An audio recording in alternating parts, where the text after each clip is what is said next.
What's going on, everybody, and welcome back to another Injustice 2 video. So in this video I want to talk about a little bit of a different topic. Shortly after the announcement of Injustice 2, it was revealed that we may see characters in this game who we wouldn't expect to see. Characters that maybe casual fans aren't familiar with. Then back in January, a user posted on Reddit a supposed leaked roster list for Injustice 2. And ever since that list was released to the public, every week it's become to look more and more accurate. However, there's still people in the community who feel that we still may get a few surprises thrown our way, whether it be in the main roster, DLC, or premiere skins. So this is what this video is. This is my top 10 picks for surprise characters that we may get in the game. Number 1 goes to Huntress. For whatever reason, I've always had Huntress on my predictions list. I just always feel that she's going to be in this game. I understand that she's dead in the comic world.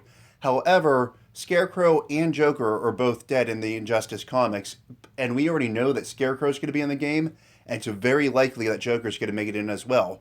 So just because a character is dead in the Injustice comic doesn't necessarily mean that they can't be in this game. Number 2 goes to Etrigan the Demon. Now, I'm not real familiar with this character. I was introduced to him in the Justice League Dark movie, and although some of the reviews said that he wasn't really done justice in that movie, I personally liked what I saw from him in there. So when I was watching, I'm like, oh, that'd be a really cool character to have in Injustice 2. I also think that we will have at least 2 Justice League Dark characters in Injustice 2. One we already know is going to be Swamp Thing. The second one I feel is either going to be Constantine or Etrigan. That's why I have him on this list. Number 3 goes to Star Sapphire. Now, I initially had this character on my original character prediction list. However, rumors really started to circulate that Starfire was going to make it in the game. And I feel that casual fans may get a little bit confused of having both Star Sapphire and Starfire in the game. So I eventually took Star Sapphire off my list. Now, we have Green Lantern and Atrocitus in this game. If they decide to include a third Lantern character in this game, which I feel that they should, I feel that Star Sapphire will have the best chance of making it into it. Number 4 is Vixen. This is a character that I never really considered before. However, just about a week ago, another user posted on Reddit a supposed leak for DLC and premiere skins. I don't think that leak is legitimate, but when I saw Vixen on the list, that was a character I was like, oh, I can actually see her making it into the game. She is already introduced in the Arrowverse, and she has her own mini YouTube series. And it's because of that, if Vixen does make it into this game, it will not surprise me one bit. Number 5 is Captain Boomerang. This is kind of a guilty pleasure character for me. I really enjoy Captain Boomerang for some reason. So that's the reason why I want him in this game. I feel like he'd be really fun to use. Plus the fact that he kind of gained some popularity through the Suicide Squad movie, I feel that it is possible that if they decide to throw a curveball our way, Captain Boomerang may be one of those surprise characters.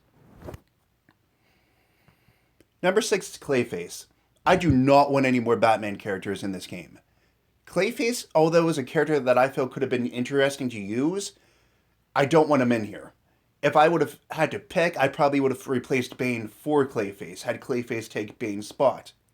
Now, it's possible that Clayface may be a premiere skin to Swamp Thing. I feel like that'd be the closest character that he could be a premiere skin to, but I don't think that's going to happen. Clayface was kind of like, an alternate character outside of Bane that I would have had in this game. Number 7 is Vandal Savage. Now, this is a character that was featured heavily in Justice League Doom and Legends of Tomorrow. I feel that he's just a really interesting character all around, and that's why I'd like to see him in this game. So if they decide to throw a surprise character at us, I feel that Vandal Savage would probably have a pretty likely chance of making it in, and is a character that I would personally like to see. Number 8 is Ocean Master. Now, this is one of 2 characters who I feel will have the best chance of making it into this game as surprise characters. Ocean Master, I see being a premiere skin. I don't see him having his own character spot. I see him being a premiere skin to Aquaman, which I'm fine with. But overall, Ocean Master and the next character I am about to reveal, I feel have the best chance of making it into this game.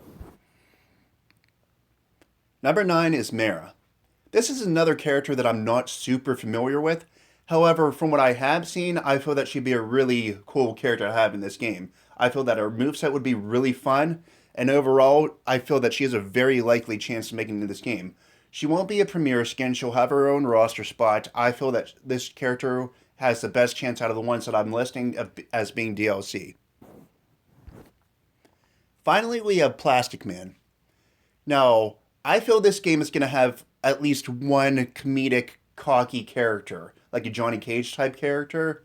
In my prediction list, I have Booster Gold listed as that, and honestly, I'd rather have Booster Gold.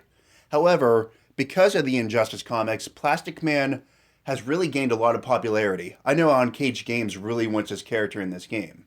So, if Booster Gold does not make it into the game as a comedic character, I feel that that spot's probably going to go to Plastic Man.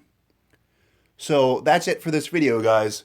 If you liked what you saw, please give it a thumbs up. And as always, thanks for watching.